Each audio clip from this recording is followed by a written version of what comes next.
1.3 today. You're going to formulate techniques for rounding numbers to the 100,000th place. You're going to be looking at numbers on a number line, okay? So you're going to be envisioning this. The first thing that you're going to need to realize is, what are you rounding to? So if it says rounding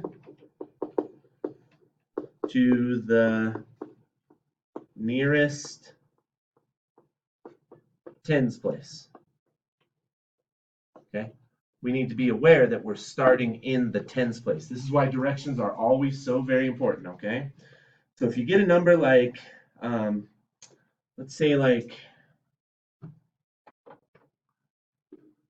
856, right? So you're envisioning this.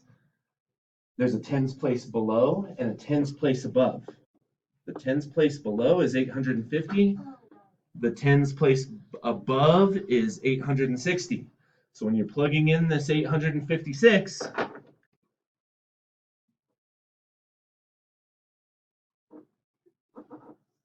about where should I put it? Tell me when I should stop. Should it be closer to 850 or 856? Tell me when I should stop. Just everybody.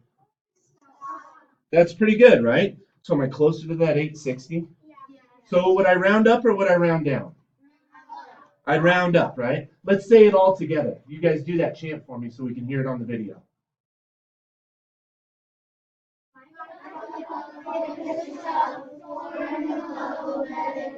Wonderful. So you're always starting, when it says the tens place, you're always starting looking at the tens place, and then you have to make a determination. You go exact to the right, the place value immediately to the right, to make that determination if you're giving it a shove going up or pushing below, right? Same goes for, you'll be looking at much larger numbers. And we also said this, when you're rounding to the tens place, all of the place values to the right of it turn to zeros, right? In this case, it's just that one that turns to a zero, the ones place that turns to a zero to 860. Now you might get a much larger number, like 8,562, okay? Now this time we want to round it to the nearest, and I'm just going to do this in shorthand. These are the key words. Nearest, let's say thousands place this time, right? Where do I start when I'm looking at 8,562? Where do I start in my thought process here? So I got to start in the thousands place, right? So I'm looking at that 8,000. What's my next step?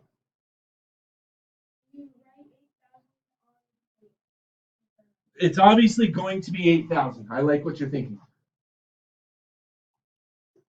So am I thinking when I'm between the two numbers, it could be as low as 8,000. It could be as high as 9,000, right? Okay. So it might be 8,000, it might be 9,000. So I have two options at this point if I'm rounding to the nearest thousands place, right? What do you think? Where should I put it? Tell me where I should stop. This is 8,000, that's 9,000. I'm going to start at 8,562. Tell me where I should stop. About there. Are we closer to 8,000 or 9,000? And how do I know that I would be closer to 9,000? How would I analyze this? Yes.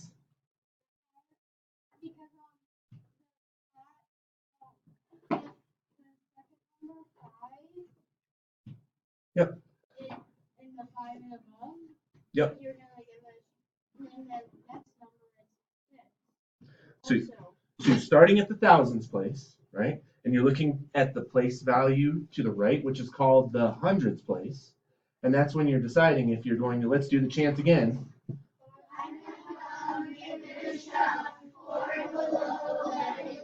So in this case, we're looking at the hundreds place value. We see it's a 5 and above. We're giving it a shove up, right? We can see that it's closer. Does it really matter what happens with the tens and the ones place in this case?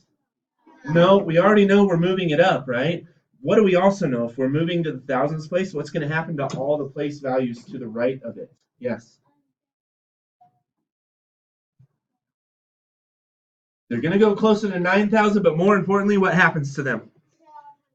They all turn into zeros. Since I'm rounding to the nearest thousands place, all of the numbers to the right turn into zeros.